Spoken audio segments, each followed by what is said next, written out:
Option trader அன்பர்கள் அனைவருக்கும் அன்பு வணக்கங்கள். ஆப்ஷன் டிக்கெட் சேனல் மூலம் உங்களை சந்திப்பதில் மிக்க மகிழ்ச்சி அடைகிறேன்.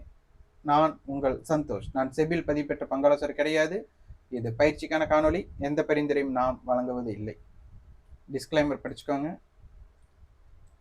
ஜனவரி 10ஆம் தேதி நம்ம ஃப்ரீ டைரக்ட் கிளாஸ் நமக்கு கோயம்புத்தூரில் இருக்குது. இதில் டாபிக் அப்படிங்கிறது பார்த்தீங்க அப்படின்னா நமக்கு ஆப்ஷன் ப்ரீமியத்தை பேஸ் பண்ணி எப்படி சப்போர்ட் அண்ட் ரெசிஸ்டன்ஸ் எடுக்கணும் அப்படிங்கிற டாப்பிக்கில் நம்ம கிளாஸ் இருக்குது. விருப்பம் உள்ளவங்க வாட்ஸ்அப் பண்ணுங்கள். 9842610908 அப்படிங்கிற நம்பருக்கு வாட்ஸ்அப் பண்ணுங்கள். இது ஃப்ரீ டைரக்ட் கிளாஸ். இது அலைஸ் ப்ளூ மற்றும் ஆப்ஷன் டிக்கெட் சேனல் இணைந்து வழங்குகிறோம்.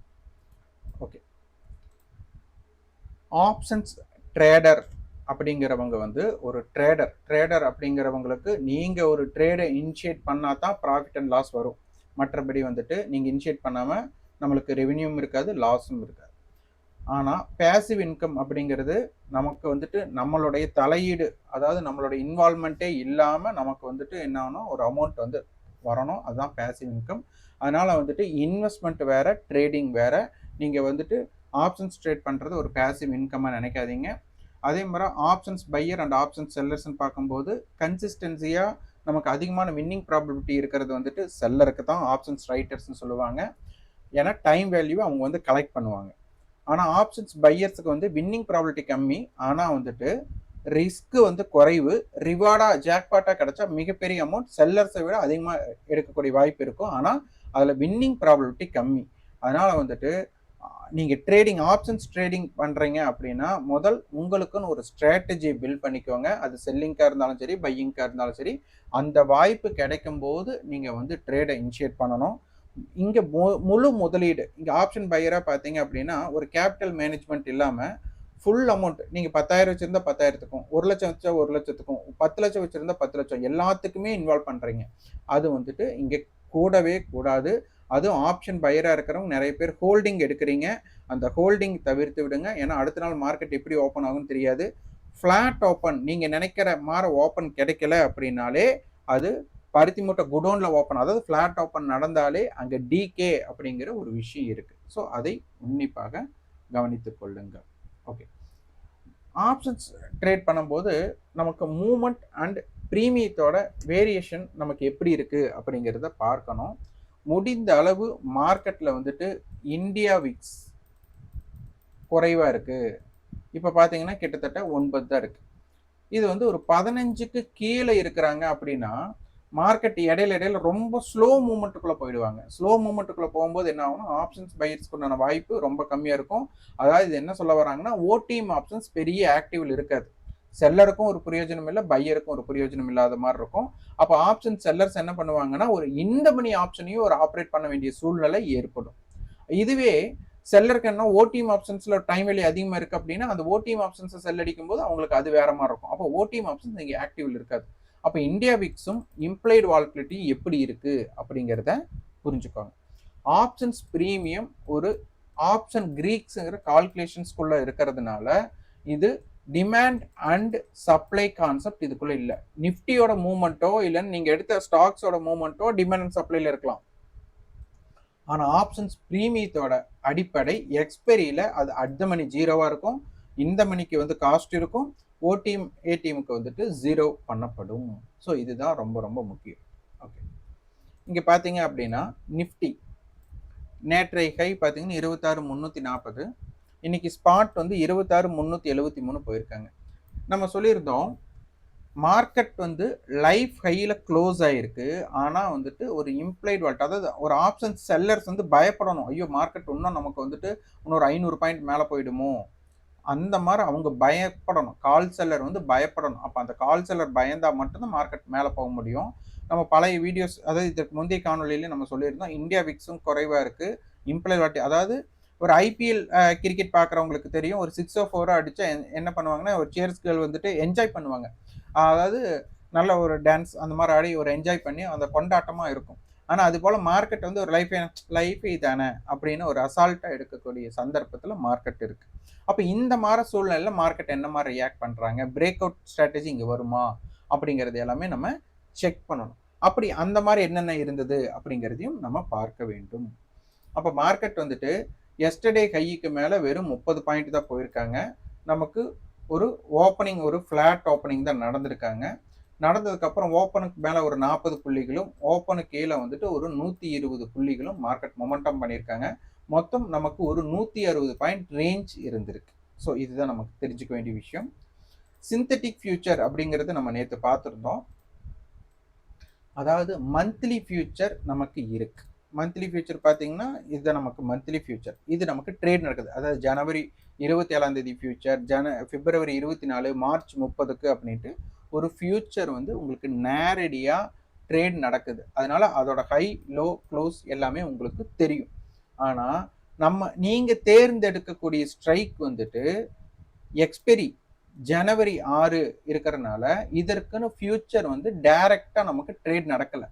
அப்போ ஆப்ஷன் பிரீமியமே நமக்கு வந்து ஃபியூச்சர் பேஸ்ல தான் நமக்கு ரன் ஆகுதுன்னு தெரியும். ஸோ அதுக்குன்னு ஒரு ஃபியூச்சர் இருக்கு. அப்போ அதை எப்படி கண்டுபிடிக்கிறது? அப்போ சிந்தட்டிக் ஃபியூச்சர் அப்படின்னு அதுக்கு பெயர். அதை செயற்கையாக நம்ம ஃபியூச்சரை கணக்கீடு பண்றோம் அப்படிங்கிறனால சிந்தட்டிக் அப்படின்னு கொடுத்துட்டாங்க. இதுல என்ன சொல்ல வராங்கன்னா, சேம் ஸ்ட்ரைக் எடுத்துக்கணும்.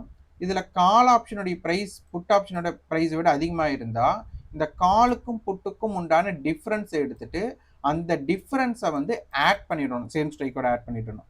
இதுவே புட் ஆப்ஷன் பிரைஸ் கால் ஆப்ஷனோட பிரைஸை விட அதிகமாக இருந்தால் நம்ம டிஃப்ரெண்ட்டை மைனஸ் பண்ணணும்.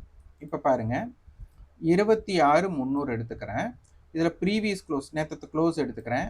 இதில் பார்த்தாலே உங்களுக்கு தெரியும் கால் ஆப்ஷனுடைய ப்ரைஸ் அதிகம் அப்படின்னு தெரியும். ஓகே, அப்போ என்ன பண்ணிட்டோம்னா நான் இந்த ஸ்ட்ரைக்கோட ஆட் பண்ணணும், அவ்வளோதான் கான்செப்ட். எவ்வளோ வித்தியாசம்? 25 பாயிண்ட் வித்தியாசம் இருக்குது. அப்போ அந்த 25, அதாவது 80 ரூபாய் கால் ஆப்ஷனோட விலை அதிகம், புட் ஆப்ஷனோட விலை 55, அப்போ 25 ரூபாய். அப்போ 26,325. ஒவ்வொரு ஸ்ட்ரைக்குக்கும் இப்படியே தான் நம்ம கால்குலேட் பண்ணணும். இது 325. அடுத்தது பாருங்க, நான் 350க்கு மாத்துறேன். இந்த 350ல பார்த்தீங்கன்னா புட் ஆப்ஷனோட பிரைஸ் அதிகம், கால் ஆப்ஷனோட பிரைஸ் கம்மி. அப்போ இதுவும் 25 பாயிண்ட் தான் டிஃப்ரெண்ட். அப்போ என்ன பண்ணணும்? புட் ஆப்ஷனோட பிரைஸ் அதிகம்னால நம்ம மைனஸ் பண்ணணும். அப்போ 25 மைனஸ் பண்ணால் 26,325. இப்போ இங்கே பாருங்க, இப்போ நான் வந்து 400 எடுக்கிறேன். 400 எடுக்கும்போது அதோட ப்ரீவியஸ் க்ளோஸ் பாருங்க 110, 35. அப்போ என்ன அர்த்தம்? நமக்கு 75 பாயிண்ட் டிஃப்ரெண்ட். அப்போ இந்த 75 பாயிண்ட் டிஃப்ரெண்டா நம்ம மைனஸ் பண்ணுமா? அப்போ மைனஸ் 75 போட்டால் 26,400ல 26,325. ஸோ இது பேசிஸ்ல நமக்கு ஃபியூச்சர் எங்க இருக்கு அப்படிங்கிறது கண்டுபிடிச்சாச்சு. 26,325. அப்போ அட் த மணியை நான் என்ன எடுத்துக்கிறதுன்னு ஒரு கன்ஃபியூஸ் வரும். ஆக்சுவலாக அட் த மணின்னு எடுத்துட்டா நமக்கு இப்படித்தான் எடுக்கணும். 26,300 கால் ஈக்குவல் டு 26,350 புட். இதுதான் அட் த மணியா இந்த மணி ஆப்ஷன்ஸ்க்கு நம்ம எடுத்துக்கணும். ஆனால் சிலருக்கு கன்ஃபியூஸ் ஆகும். அப்படின்னால 26,300 கால் புட்டும் எடுத்துக்கலாம், 26,350 கால் புட்டும் எடுத்துக்கலாம். ஆனால் ஆக்சுவலாக எடுக்கணும்னா 26,300 கால் 350 புட்டு தான் நம்ம எடுக்கணும் அட் த மணியா. ஓகே, இதோட இது என்ன கொடுத்துருக்காங்க அப்படின்னா, எக்ஸ்பெரி பாயிண்ட் ஆஃப் வியூல இது நல்லா எழுதி வச்சுக்கோங்க. எக்ஸ்பெரி பாயிண்ட் ஆஃப் வியூல ஸ்பாட் ஈக்குவல் டு ஃபியூச்சர் நடக்கணும். அதே மாதிரி எக்ஸ்பெரி வந்துட்டு ஐடிஎம் ஆப்ஷனுக்கு வெறும் இன்ட்ரென்சிக் வேல்யூ மட்டும் இருக்கும். ஏடிஎம் ஆப்ஷனும் ஓடிஎம் ஆப்ஷனும் 0வாக மாறும். அவ்வளோதான். அப்போ அட் த மணி ஆப்ஷன்ல இருக்கிறதுல அதிகமான டைம் வேல்யூ இருக்கும். அப்போ நம்ம 26,300க்கு நம்ம என்ன பண்ணுறோம்? இந்த ப்ரீவியஸ் க்ளோஸ் பாருங்க 55, 80. அப்போ இதோட சென்டர் பாயிண்ட் தான் நமக்கு அட் த மணியை நம்ம எடுத்திருக்கனால அதோட காமன் ஏடிஎம் மீட்டிங் பாயிண்டா 25ல் பாதி அப்படின்னு எடுத்துக்கிட்டா நமக்கு 12 ரூபா 50 பைசா வரும். அப்போ 67 ரூபாய் 50 காசு. ஓகே, இது என்ன சொல்ல வர்றாங்க அப்படிங்கிறத புரிஞ்சுக்கணும். எக்ஸ்பெரியில யார் ஏடிஎம்மா இருக்காங்களோ அவங்க 0, அவ்வளோதான். எக்ஸ்பெரி எப்போ இருக்கும்? ஜனவரி 6ஆம் தேதி நமக்கு மாலை 3:30க்கு யார் ஏடிஎம்மா இருக்காங்களோ 0. இந்த 67 ரூபா 50 பைசா நமக்கு இந்த 67.50 அப்படிங்கிறது நமக்கு இன்னும் 2 நாள் இருந்தது. அதாவது இது நான் ப்ரீவியஸ் க்ளோஸ் எடுத்திருக்கேன். அப்போ நேற்றைய, அதாவது கடந்த வர்த்தகத்தோட க்ளோஸ். அப்போ அது என்ன ஆகும்? 2 நாள் இருக்கு. இந்த 2 நாள் இது என்ன ஆகும்னா படிப்படியாக நமக்கு வந்துட்டு 0வை நோக்கி போகணும். இதான் தீட்டா வேல்யூன்னு சொல்லுவாங்க. இப்போ பார்த்தீங்கன்னா அருணாச்சலம் திரைப்படத்துல 30 நாள்ல 30 கோடி செலவு பண்ணணும். இப்போ வந்து நம்ம கண்ணுக்கு உடனே அவங்க என்ன கால்குலேட் பண்ணுவாங்க, ஒரு நாளைக்கு 1 கோடி செலவு பண்ணாலே 30 கோடி செலவு பண்ணிடலாம் அப்படின்னு சொல்லுவாங்களா, அதுதான் தீட்டா. அப்போ நமக்கு இந்த 67 ரூபா 50 பைசா இருக்கிறது நமக்கு 2 நாட்கள்ல இது ஜீரோ ஆகணும். அப்ப எவ்வளவு தூரம் ஸ்டெப் பை ஸ்டெப்பா இது நடக்கிறாங்க. அப்ப இது ஸ்டெப் பை ஸ்டெப்பா நடக்கிறாங்கும் போது நம்ம என்ன பண்ணணும்னா, சேம் ஸ்ட்ரைக் சேம் பிரைஸ் அப்படிங்கறத கான்செப்ட். அப்ப இந்த ஒரே சேம் ஸ்ட்ரைக் எப்பெல்லாம் பிரைஸ் வந்து ஈக்குவல் ஆகுதோ அதை ஸ்கிரீன்ஷாட் எடுத்து பார்த்துட்டு வாங்க. அப்ப ஸ்கிரீன்ஷாட் எடுத்து பார்த்துட்டு வரும்போது நமக்கு என்ன ஆயிடும் அப்படின்னா, இந்த 67 ரூபா 50 பைசா எப்படி குறையுது அப்படின்னு தெரிஞ்சிடும். இப்ப நேற்று 67 50 நம்ம பேசணுமா, இன்னைக்கு பாருங்க அட் த மணியா இருக்கிறத ஃபர்ஸ்ட் எடுத்துக்கலாம். இப்ப பாத்தீங்கன்னா நமக்கு 93.22, அப்ப 70 பாயிண்ட் வித்தியாசம். அப்ப மார்க்கெட் எங்க இருக்கு அப்படின்னா 26,230 இருக்கு. அப்ப நம்ம 26,250 கால் போட்டு நம்ம எடுத்துக்கலாம். இதுல பாருங்க நமக்கு 60 ரூபாய் புட்டோட பிரைஸ், காலோட 40, இதோட ஆவரேஜ் பண்ணா நமக்கு 50 வருமா. அப்ப இப்ப என்ன இருக்குன்னா, இன்னைக்கு ஒரு நாள் ஃபுல்லா நமக்கு வந்து ட்ரேடு நடந்து இந்த 17 ரூபாய் 50 பைசா அப்படிங்கிறது டிகே நடந்திருக்கு. இதுதான் தீட்டா. இப்ப இந்த 50 ரூபாய் இருக்கா, அப்ப நாளைக்கு பாத்தீங்கன்னா நாளைக்கு ஒரே ஒரு நாள் தான் இதுக்கு உயிர் இருக்கும் எக்ஸ்பெரிக்கு, ஏன்னா ஜனவரி 6 தானே. அப்ப இது வந்து காலையில 9:15க்கு ஆரம்பிச்சு 3:30க்கு மார்க்கெட் முடியும். இந்த முடியறது பாத்தீங்கன்னா 6 மணி நேரமா பிரிக்கலாம். அப்ப 10 மணி 11 மணி 12 1 2 இந்த மாதிரி 3:30க்கு முடியும். அப்ப இது 50 ரூபாய் இருக்கிறது என்ன ஆகும்னா, நமக்கு 3:30க்கு யாரு ஏடிஎம்மா இருக்கிறாங்களோ அவங்க ஜீரோ நடக்கப்படும். அவ்வளவுதான். இப்போ ஒரு எக்ஸாம்பிள், மார்க்கெட் 26,250லயே முடியுது, மார்க்கெட் எங்கேயும் பயணமாகல, இங்கேயே முடிச்சிடுறாங்க, நாளைக்கு எக்ஸ்பைரி இங்கேயே முடியுது அப்படின்னா இதோட விலை இப்ப எவ்வளவு இருக்கு, 60 ரூபாய் 40 ரூபாய், ரெண்டு பிரீமியம் சேர்த்துனா நம்ம 100 ரூபாய் இருக்கா. இந்த இடத்துலயும் முடிச்சுட்டா இது ரெண்டுமே ஜீரோ ஆயிடும். புரியுதுங்களா. இப்போ புட் ஆப்ஷனுக்கு 60 ரூபாய் கொடுத்துருக்காங்க. இந்த புட் ஆப்ஷனுக்கு 60 ரூபாய் கொடுத்ததுனால இதோட வேல்யூ எங்க க்ளோஸ் ஆகணும், ஏன்னா நமக்கு ஐடிஎம்க்கு மட்டும்தானே வேல்யூ இருக்கும். அப்போ 26,250 புட்டு வந்துட்டு ஐடிஎம்மா மாறணும் அப்படின்னா 26,250 புட் ஆப்ஷனுடைய விலை கால் ஆப்ஷனுடைய விலையை விட ஜாஸ்தியா இருக்கணும். அப்பதான் இது ஐடிஎம்மா இருக்க முடியும். அப்ப 26,250க்கு கீழே இருந்தாலே இது ஐடிஎம். அப்ப இதுக்கு 60 ரூபாய் மதிப்பு வேணுமே, அதனாலதான் நம்ம இதை மைனஸ் பண்ணி 60 மைனஸ் பண்ணி 26,190 அப்படின்னு எடுத்துக்கிறோம். இதுக்கு 40 ரூபாய் வேணும். அப்ப என்ன ஆகணும், இவன் 26,190ல முடிஞ்சா 26,250 கால் என்ன ஆகணும், ஜீரோ ஆயிடும். ஏன்னா இது ஓடிஎம் காலாக மாறிடும்.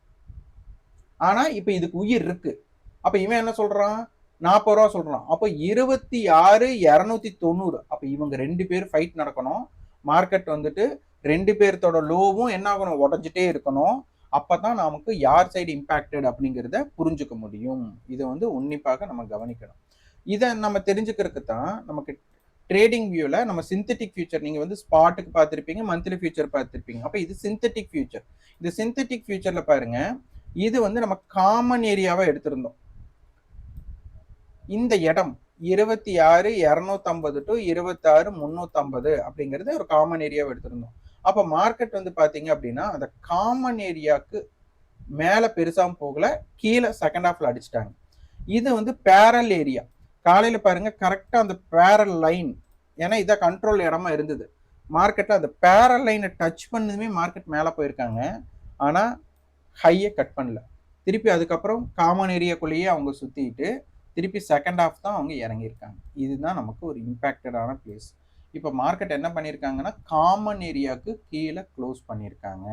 ஆனாலும் இன்னும் நமக்கு கண்ட்ரோல் ஸ்ட்ரைக்காக நமக்கு ஆக்டிவ் கான்ட்ராக்ட்ல இருக்கிறது வந்து பார்த்தீங்க அப்படின்னா நமக்கு 26,300 தான் இருக்கிறாங்க. ஓகே, இப்போ பாருங்க ஸ்பாட் இருக்கிறது 26,250, நமக்கு இந்த ஃபியூச்சர் இருக்கிறது பார்த்தீங்கன்னா நமக்கு 26,230. இப்போ இது டிஸ்கவுண்ட்னு பார்த்தா 20 பாயிண்ட் டிஸ்கவுண்ட் இருக்கு. அதாவது ஃபியூச்சர் இந்த சிந்தட்டிக் ஜனவரி 6 கான்ட்ராக்டோட ஃபியூச்சர் நமக்கு 20 புள்ளிகள் நமக்கு வந்து டிஸ்கவுண்ட்ல இருக்கு அப்படின்னு சொல்றாங்க. அப்ப நேற்று லைஃப் கைல க்ளோஸ் ஆகும்போது நமக்கு ஒரு 3 பாயிண்ட் டிஸ்கவுண்ட் பேசணும். இப்போ 20 பாயிண்ட் டிஸ்கவுண்ட் இன்க்ரீஸ் ஆயிருக்கு. அப்ப என்ன அர்த்தம்னா call side time value put side time வேல்யூன்னு பார்க்கும்போது கால் சைடு டைம் வேல்யூ விட புட் சைடோட டைம் வேல்யூ கொஞ்சம் அதிகமா இருக்கும், ஏன்னா டிஸ்கவுண்ட்ல இருக்கு. ஸோ இதெல்லாம் கண்டுபிடிக்கிறதுக்கு தான் நம்ம பார்க்குறோம். ஓகே, இதோட ஃபியூச்சரோட ஹை என்ன? இப்போ நமக்கு மந்த்லி ஃபியூச்சர் நமக்கு தெரிஞ்சிடும். அப்போ நம்ம அட் த மணியோட காலோட ஹை, புட்டோட லோ நம்ம செக் பண்ணுறோம். அப்போ காலோட ஹை பார்த்தீங்கன்னா 115, புட்டோட லோ வந்து 30. அப்போ இதுக்கு உண்டான வித்தியாசம் பார்த்தீங்கன்னா நமக்கு 85 புள்ளிகள். அப்போ இதை ஆட் பண்ணிங்கன்னா நமக்கு ஃபியூச்சரோட ஹை யாரு? இந்த வீக்லி ஃபியூச்சரோட ஹை 26,385. லோன் எடுத்துட்டா இந்த 124 புட்டோடதும் இதுவும் நம்ம மைனஸ் பண்ணுறோம். அப்போ இதில் வந்து 124, அப்போ 100, 107 பாயிண்ட் நமக்கு வர்றாங்க. அப்போ என்ன அர்த்தம்? 26,193 அப்படிங்கிறது லோவாக இருக்குது. அப்போ இப்படி இருந்தால் 26,200 புட் ஆப்ஷனுடைய ஹை நமக்கு கால் ஆப்ஷனோட லோவை விட 7 ரூபாய் ஜாஸ்தியாக இருக்கணும். யாரோடது? 26,200. அது எப்படி இருக்குது அப்படிங்கிறதையும் செக் பண்ணிட்டு இருந்தாலும் 26,200. இப்போ இது பார்த்தீங்கன்னா 53, 59. ஸோ நமக்கு கிட்டத்தட்ட ஒரு 7 ரூபாய் நமக்கு எழுது. ஸோ இதை பேஸ் தான் நமக்கு இம்பேக்டட் அப்படிங்கிறத பார்க்கணும். நம்ம ஒரு 6 பாயிண்ட் வருது, நமக்கு அந்த மார்க்கெட்டோட லோ ஹை நமக்கு இதை தான் நமக்கு டினோட் பண்ணுது. அப்போது இங்கே பாருங்க 26,300 ஸ்ட்ரைக் நம்ம எடுத்தாச்சு. இது நேற்று அட் த மணியாக நம்ம எடுத்துக்கிட்டது. அப்போ மார்க்கெட்டில் நேற்றைய தினம் 300 புட் ஆப்ஷனுடைய லோ அப்படின்னு எடுத்துக்கிட்டா 47, 300 கால் ஆப்ஷனுடைய லோ அப்படின்னு எடுத்துக்கிட்டா 27. ஸோ இதை பாருங்க, மீட்டிங் பாயிண்ட் கான்செப்ட்ல நீங்க பார்த்தீங்கன்னா உங்களுக்கு புரிஞ்சிடும். பார்த்தீங்களா? இது வந்து 300 காலுடைய லோ. இன்னைக்கு பார்த்தீங்க அப்படின்னா 26,300 புட் ஆப்ஷன் வச்சிருந்த லோ பார்த்தீங்கன்னா 30 ரூபாய். அப்போ என்ன சொல்ல வராங்க? காலுடைய எஸ்டர்டே லோவை புட் ஆப்ஷன் இன்று கட் செய்யவில்லை அப்படிங்கிறது. அதே மாதிரி 300 புட் ஆப்ஷனுடைய எஸ்டர்டே லோ 47. இன்னைக்கு பார்த்தீங்கன்னா கால் ஆப்ஷன் ஃபர்ஸ்ட் அந்த 47 ரூபாய் வச்சுட்டு கிட்டத்தட்ட 110 ரூபா மட்டும் போயிட்டு திருப்பி கீழே வந்து மீட் பண்றாங்க. இந்த 50 ரூபாயில மீட் பண்ணதுக்கு அப்புறம் புட் ஆப்ஷன் நல்லா புரிஞ்சுக்கோங்க, புட் ஆப்ஷன் எஸ்டர்டே லோவை கிராஸ் பண்றான். என்ன பண்றான்? 26,300 காலுடைய எஸ்டர்டே லோவை பிரேக் பண்ணாம மார்க்கெட் எஸ்டர்டே புட்டோட எஸ்டர்டே லோ வந்து 47, 47 இருந்து கீழே 30 ரூபா மட்டும் வந்துட்டு மீண்டும் யூ10 அடிச்சு 47 கிராஸ் பண்றான். அதற்குண்டான இம்பாக்ட் 124 மட்டும் போறான். ஸோ இதுதான் நமக்கு இம்பாக்டட். இதுதான் ஒரு சில ஸ்ட்ராட்டஜி. இது எந்தெந்த இடத்துல எப்படி இம்பாக்ட் ஆகுது அப்படிங்கிறத நம்ம பார்க்கணும். அப்போ மீட்டிங் பாயிண்ட் கான்செப்ட் நமக்கு வேணும். அதே மாதிரி சிந்தட்டிக் ஃபியூச்சர்ஸோடதும் டிஸ்கவுண்ட் ஃபியூச்சரோட லோவை கண்டுபிடிக்கிறதுக்கு நமக்கு இது வேணும். ஓகே, இப்போ நமக்கு அட் த மணி நம்ம எடுத்துட்டது 250. அப்போ இங்க என்னன்னா 26,250 கால் ஐடிஎம்மா மாறுனா புட் வந்துட்டு என்னவா மாறும்? ஓடிஎம்மா மாறி 0 வேல்யூ பண்ணணும். அப்போ புட் ஆப்ஷன் நமக்கு இன்றைய லோ 19 ரூபாய், 250 காலோடது 31 ரூபாய் இருந்திருக்கு. இந்த ரெண்டுமே நோட் பண்ணி வச்சுக்கோங்க, இது ரொம்ப ரொம்ப முக்கியமான ஒன்று. அப்போ 26,250 கால் 31 ரூபாய் வேணும் அப்படின்னா மார்க்கெட் 26,281 போகும். புட் ஆப்ஷன் 19 ரூபா வேணும் அப்படின்னா 26,230 வேணும். மார்க்கெட் இப்போ க்ளோஸ் ஆனது அங்கதான் நடந்திருக்காங்க. அப்போ 26,230க்கு மேல மார்க்கெட் கீழே மேலே கீழே ரெண்டுமே வச்சுக்கோங்க, கீழே ட்ரேடு நடந்துட்டு இருக்கிற வர இந்த லோ பிரேக் ஆகாது. அப்போ இந்த லோ பிரேக் ஆகலன்னு மார்க்கெட் என்ன போறோம்? 230 கீழே தான் இருக்க போறோம். அப்போ இவன் பிரேக் பண்ணலன்னா இந்த 31 ரூபாய் என்ன பண்ணணும்? 0 பண்ணணும். ஏன்னா ஓடிஎம் காலம் மாறிடுமா இல்லையா? ஸோ இதை அண்டர்ஸ்டாண்ட் பண்ணிக்கணும். அப்போ எக்ஸ்பெரியில யாருக்கு வேல்யூ இருக்க போகுது? அப்போ இந்த லோ இதுதான் நமக்கு டிமாண்ட் ஜோன். அப்போ இந்த லோவை வச்சு தான் நீங்க வந்துட்டு ஒவ்வொரு இம்பாக்டை கிரியேட் பண்ணணும். இதை புரிஞ்சுக்கோங்க. ஓகே, இப்போ 26,000 செவ்வாய்க்கிழமையோட க்ளோசிங். அப்போ 110 110 அப்படின்ட்டு 220 ரூபா டோட்டல் பிரீமியம் இருந்தது. அடுத்த நாள் நமக்கு 26,200ல க்ளோஸ் பண்ணியிருந்தாங்க. ஸோ அதோட பிரீமியம் 100 + 100 அப்படின்ட்டு 200 ரூபாய் இருந்தது. அதுக்கு அடுத்த நாள் 26,150. அன்னைக்கு வந்து பார்த்தீங்கன்னா 80 + 80 அப்படிங்கிறது வந்து 160 இருந்தாங்க. அடுத்தது 26,300 நம்ம 67 + 67 134 அப்படின்னு இருந்தது. இப்போ இந்த டோட்டல் பிரீமியம் பாருங்க 220. அப்போ 26,000லேருந்து 220 நம்ம மார்க்கெட் மேலே போனதுனால ஆட் பண்ணா 26,220 வரணும். 26,200க்கு 200 பாயிண்ட், அப்போ 26,400 வரணும். 26,150க்கு 160, 26,360 வரணும். மேல டாப் மட்டும் நான் ஆட் பண்ணியிருக்கேன்.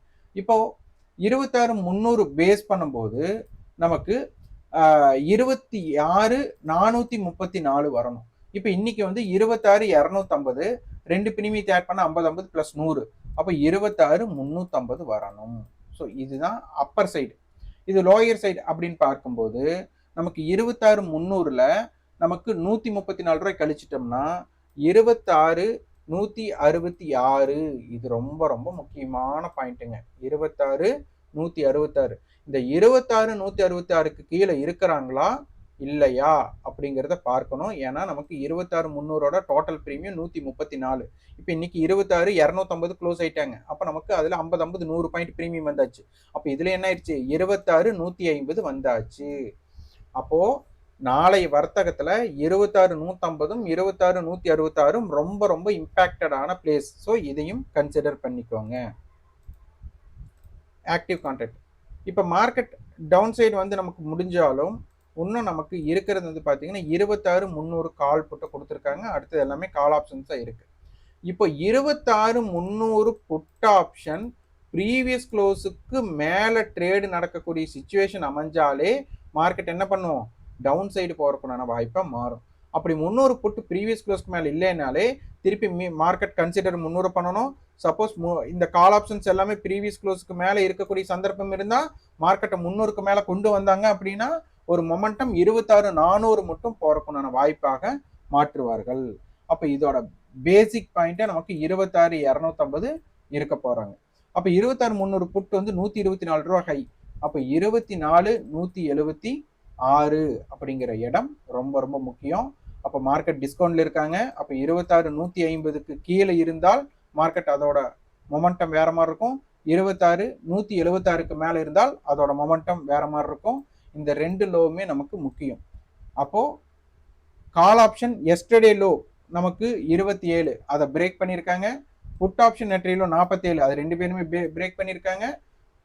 உன்னிப்பாக கவனிக்க வேண்டிய விஷயம் 26,300 கால் நேற்றைய கை 99. ஸோ இந்த ரெண்டுமே நமக்கு ரொம்ப ரொம்ப முக்கியமான ஒன்று. அப்போ கால் ஆப்ஷன் அதோட எஸ்டர்டே கைக்கு கீழே புட் ஆப்ஷன் வந்துட்டு இன்னைக்கு க்ளோஸ் பண்ணியிருக்காங்க. அப்போ 26,200 ரொம்ப ரொம்ப இம்பார்ட்டண்டான பிளேஸாக பார்க்கப்படுகிறது. மார்க்கெட் டிஸ்கவுண்ட்லேயே இருக்கிறாங்க. இதை உன்னிப்பாக கவனிங்க. இப்போ நமக்கு இம்ப்ளைட் வாலட்டிலிட்டி ஆப்ஷன் செயின்ல போய் நம்ம பார்க்கணும்.